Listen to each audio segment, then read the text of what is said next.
So you must have strong effort. Try to let the mindfulness stay with the breath.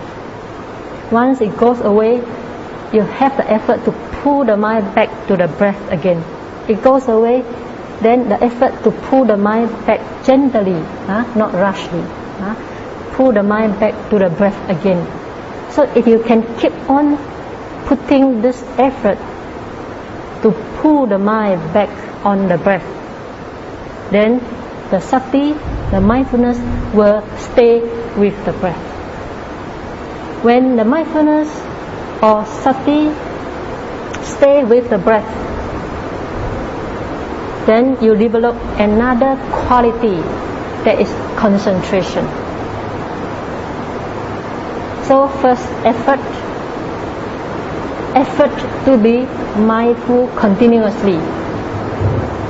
With the effort, the mindfulness becomes stronger, and with the strong mindfulness, you develop concentration. So effort, mindfulness, and concentration, this constitute concentration training. We have 3 trainings: morality training, concentration training, and wisdom training. So effort, mindfulness, and concentration belong to concentration training. If you can practice in this way, with continuous effort to pull the mind back to the breath, and mindfulness becomes strong and concentration develops, then the mind will sink into the object. And this is called non-superficiality of the mindfulness. Okay. And in the course of training, the Buddha said in Anguttara Nikaya, the practice of concentration is called training of higher mind. So in the course of training, Buddha said you should from time to time give attention to 3 items. First, the item of concentration. Second, the item of effort. And the third, the item of equanimity. If a yogi, a meditator, gives exclusively attention to the item of concentration, then his mind may fall into dullness, into laziness, dullness, and laziness. So at that time, what to do? So at that time, it's due to excessive concentration, the mind fall into dullness or laziness, or even fall into bhavanga. Bhavanga is life continuum state. Like you forget the breath, but the mind is so peaceful. Okay. So at that time, you should balance your mind with 3 factors of enlightenment. The enlightenment factors of investigation. You should investigate why the mind becomes so dull and so lazy. When your mind becomes so dull and so lazy, you don't stay at that dullness and laziness. You investigate. This is called factor of investigation. Okay. The second one, when excessive concentration. Why excessive concentration? Because your effort is not enough. The concentration and effort is not balanced. So at that time, you should put more effort. How to put more effort? You should try to aware of the beginning, middle, and the end of the breath. If you try to exert more energy and look more closely the beginning, middle, and the end, then the dullness, the laziness of the mind will go away. This is called investigation, the factor of effort. Okay. And the third one, the factor of rupture. When the mind becomes so dull and so lazy, you need to make your mind happy. So how to make the mind happy? So you can, can, at this point, you need to think. You think the mind, or you can temporarily shift the meditation subject. We can recollect the virtues of the Buddha. The Buddha has 9 virtues. Let's say number 1, Arahant.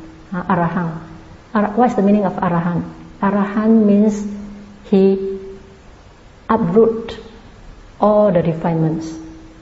You can imagine when a person's mind is free from all defilements, how happy it is, how pure it is, how brilliant, how bright the mind when it's free from all defilements. So when you think of this, the state of a mind free from all defilements, like Arahant state of mind, then the happiness arises in your mind. So with this happiness arises in your mind, the dullness and the laziness of mind will go away. So this is how you can balance using the 3 factors of enlightenment, the factor of investigation, the factor of effort, and the factor of ruptures to balance with your excess concentration, with your excessive concentration. Okay. So after that, Buddha also said, if a yogi give exclusively attention to the item of effort, then his mind will become restlessness. His mind will become restless. So at that time, you should balance the excessive energy with another 3 factors of enlightenment. Number 1, the enlightenment factors of tranquility. And number 2, the enlightenment factors of concentration and the enlightenment factor of equanimity. So because of excessive effort, the mind becomes so restless. Then you should just look on the breath calmly. Just look on the breath with equanimity, calmly, then the excessive effort will be removed. Okay, the next one, if a yogi give exclusive attention to equanimity, and the mind will not be well concentrated for the destruction of the taints. So if you just look on the breath, like that, no, the concentration also not be well developed. Just like a goldsmith, from time to time he blow fire on it. From time to time he sprinkles water on it, and from time to time he just look on it. If he were to blow the fire on the go continuously, it might be heated too much. And if he were to sprinkle water on it, it might be cool down too much. Or if he will just look on the goal, then the goal will not come to perfect refinement. So from time to time, when it's the correct time, then he blow fire on it. When the time for he to sprinkle water, he sprinkle water on it. If it's a time for he to just look on, then he just look on. So also in your practice, you must pay attention to these 3 items. The item of concentration, the item of effort, and the item of equanimity. Only then you can make very good progress. This is the advice from the Lord Buddha. Okay, so if you are satisfied with the second stage of